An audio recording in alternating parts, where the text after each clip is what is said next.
Hey guys, what's up and welcome back. So we're now well up into section 6, so getting towards the end of the entire course.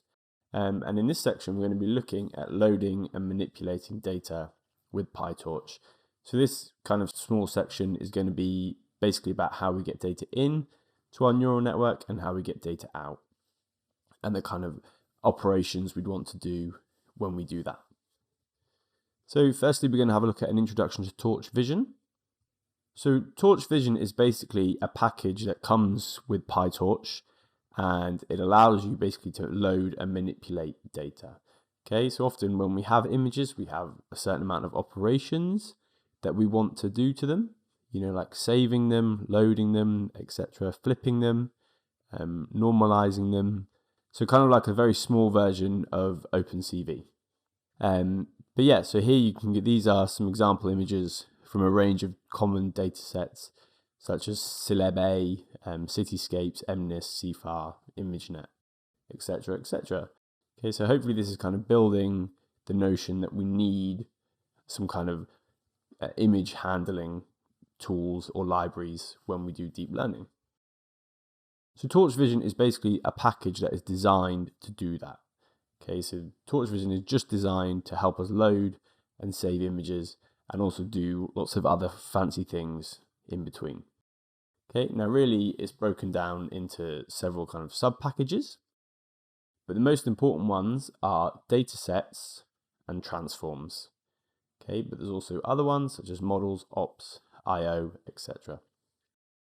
Utils is also very useful. I forget exactly what's in there, but there are some useful functions in utils that you'd also like. But the main ones that you'll probably use throughout your programming career and your datasets and transforms. Okay, so datasets is kind of what's in the name. There is access to lots of other datasets that make it very easy to just access them, and we'll look at some of those in a minute. And then transforms is how you'd like to transform the image, so normalizing it, flipping it, cropping it, etc., etc. Now you shouldn't have to worry because torch vision when you install PyTorch. So here's a simple example of datasets. So you can see we just have this code base, and basically what this does is here where you have datasets, you'd have had to import torchivision.datasets as datasets. Okay, you might have to add just torch vision in front of this. And basically what we can do is we can access MNIST dataset through this function. Okay, so we don't have to bother about downloading the dataset and saving it to our hard disk, because PyTorch can just deal with that for us.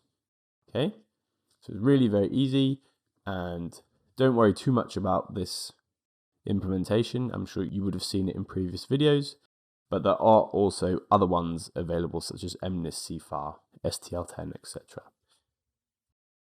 So there are these. This is a quick example of all the other datasets that are out there.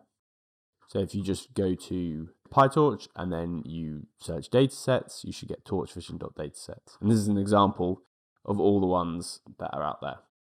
Okay, so it's really nice, really easy to use. So the next one is transforms, and you've also used it in previous videos. Basically, all you want to do is kind of transform it to a tensor, so maybe from like a NumPy array. And then also you might want to normalize it, which is very common. So this will be the mean and the standard deviation of the data set. Okay, and often we do this when we input images because as we discussed with batch norm, it can help make training very easy. And there are also other ones like cropping and flipping, etc., etc.